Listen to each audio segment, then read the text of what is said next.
नमस्कार, आप देख रहे हैं न्यूज इंडिया। न्यूज इंडिया के न्यूज आवर में आपका स्वागत है। मैं हूं नीरज। खबरों की शुरुआत हेडलाइन से। भारत में चीन के खिलाफ शुरू हुआ कैंपेन, ड्रैगन को लगेगी 1 लाख करोड़ रुपए की चपत। भारतीय और चीनी सैनिकों के बीच हिंसक झड़प में 20 जवान शहीद, 43 चीनी सैनिकों की हताहत हुई। कोरोना से मौत के आंकड़ा 10,000 के पार, अब रोजाना होगा 3 लाख टेस्टिंग। शादी में खाना बनाने वाला रसोई निकला कोरोना पॉजिटिव, दूल्हा दुल्हन समेत 87 लोग क्वारंटाइन। लद्दाख में 20 सैनिकों की शहादत पर सोनिया गांधी ने जताई दुख, बोली देश की सुरक्षा और अखंडता के लिए हम साथ देंगे। अब खबरें विस्तार से। लद्दाख सीमा पर चीनी भारतीय सैनिकों के बीच टकराव के बाद चीनी सामानों के बहिष्कार को लेकर CAIT खुलकर सामने आया। कैट ने चीनी सामान के बहिष्कार के लिए भारतीय सामान हमारा अभियान कैंपेन की शुरुआत की। कैट ने चीन में आयात होने वाली करीब 3,000 प्रोडक्ट्स की लिस्ट बनाई, जिसमें से 500 वस्तुओं की लिस्ट जारी की है। इन वस्तुओं के आयात में होने वाले भारत में कोई प्रभाव नहीं पड़ेगी, क्योंकि वह सारी चीज भारत में पहले से उपलब्ध की गई है। कैट के अनुसार उनका लक्ष्य है कि दिसंबर 2021 तक चीनी सामानों के भारत द्वारा आयात में लगभग $13 बिलियन यानी 1.5 लाख करोड़ रुपए की उत्पत्ति में कम की जाएगी।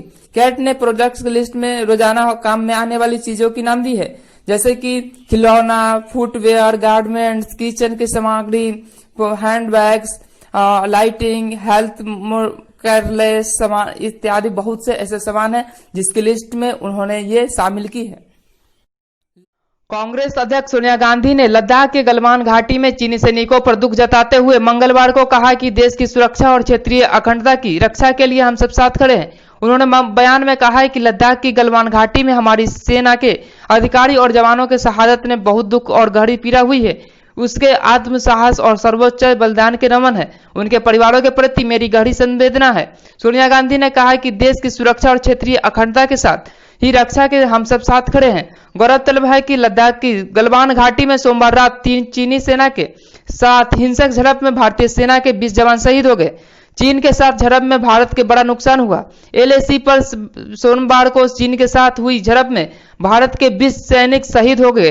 इस पूरी घटना को भारतीय सेना में बयान जारी हुआ है कि सेना ने कहा है कि 15 जून की रात गलवान घाटी में इलाके में हिंसक झड़प हुई थी। झड़प में 20 सैनिक शहीद हो गए। पूर्वी लद्दाख में वास्तविक नियंत्रण रेखा LAC पर अतिक्रमण को लेकर भारत और चीन की सेनाओं के बीच तनातनी में सोमवार को रात हिंसक झड़प में गंभीर रूप अख्तियार कर लिया। मंगलवार को दिन का एजेंसी के मुताबिक एक कर्नल समेत 3 भारतीय जवान शहीद होने की जानकारी मिली है। अब तक करीब 10 बजे एजेंसियों के सेनाओं के सूत्रों के हवाले 20 भारतीय जवानों शहीद होने की दावा किया गया है। हालांकि सेना या सरकार के तरफ से दावा यह भी है कि 43 चीनी सैनिकों की भी हताहत होने की खबर है। गलवान घाटी में चीनी सैनिकों की सहमति के मुद्दे पर पलटने के बाद दोनों सेनाओं के बीच कई घंटों तक पत्थरबाजी और लाठी डंडे से जबरदस्त झड़प हुई। LAC पर हुई घटना से भारत के दर्जन भर सैनिक से अधिक गंभीर रूप से घायल है, जबकि इसमें चीन के 5 सैनिक मारे गए हैं और दर्जनों भर घायल है। लेकिन चीन ने अपने मारे गए सैनिकों की संख्या को लेकर अब तक चुप्पी साधी है। मध्य प्रदेश में कोरोना का कहर जारी है। अनलॉक 1 में राज्य की सिलसिला शुरू हो चुका है। कई शहरों में शादी की खबर लगातार सामने आई है।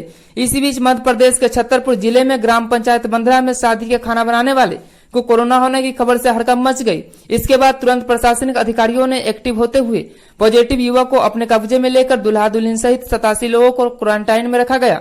दरअसल ग्राम पंचायत बंदरा में एक शादी समारोह में युवक खाना बनाने आया था। वह कोरोना पॉजिटिव था, लेकिन इसकी बात न युवक को मालूम था और न किसी अन्य स्थानीय लोगों को।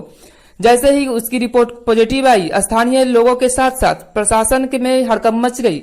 मौके पर पहुंचा जिला पंचायत CO के साथ स्वास्थ्य विभाग की टीम ने खाना बनाने वाले युवक को सदर अस्पताल में भेज दिया गया और उसके संपर्क में आने वाले बड़ बधू रिश्तेदार सहित 87 लोगों को थर्मल स्क्रीनिंग शुरू कर दी गई। स्क्रीनिंग के बाद सभी को होम क्वारंटाइन सेंटर में शासनिक स्कूल में रुकने की व्यवस्था की गई। इसी के साथ ही प्रशासन के पूरी टीम ने स्वास्थ्य व्यवस्था देखते हुए शादी को संपन्न कराया और जिस एरिया में शादी में हुआ था कंटेनमेंट एरिया में घोषित कर दिया गया। भारत में मंगलवार को कोविड-19 से मरने वालों की संख्या 10,000 के पार चली गई। केंद्र ने रोजाना परीक्षण बढ़ाकर 3 लाख कर दी है। प्रधानमंत्री नरेंद्र मोदी 3 महीने में छठी बार मुख्यमंत्रियों के साथ बात विमर्श शुरू करते हुए जीवन आजीवन दोनों महत्व पर बल दिए। केंद्रीय स्वास्थ्य मंत्रालय के अनुसार देश में लगातार 5वें दिन 10,000 से अधिक नए मामले सामने आने के बाद देश में संक्रमण के कुल मामले बढ़कर 3.44 लाख हो गया। जबकि 380 लोगों की जान गंवा चुकी है इस बीमारी से। मरने वाले की कुल संख्या 10,000 के पार चली गई है। दुनिया में अब तक मरने वाले की संख्या 4,37,283 लोगों ने मौत हुई है। इस लिहाजे से भारत में चौथा नंबर पर है। देश में रात 9:30 बजे तक देश में इस बीमारी से मरने वालों की संख्या 10,057 मरीजों की मौत हुई है, जिसमें 70% महाराष्ट्र, गुजरात, दिल्ली के थे। इस बीच उच्चतम न्यायालय में कहा गया कि देश में कोविड-19 की स्थिति सुधर नहीं रही है, जबकि दिन प्रतिदिन और खराब होती जा रही है। आज के बुलेटिन में बस इतना ही। बने रहिए आपके अपने चैनल न्यूज इंडिया पर। धन्यवाद।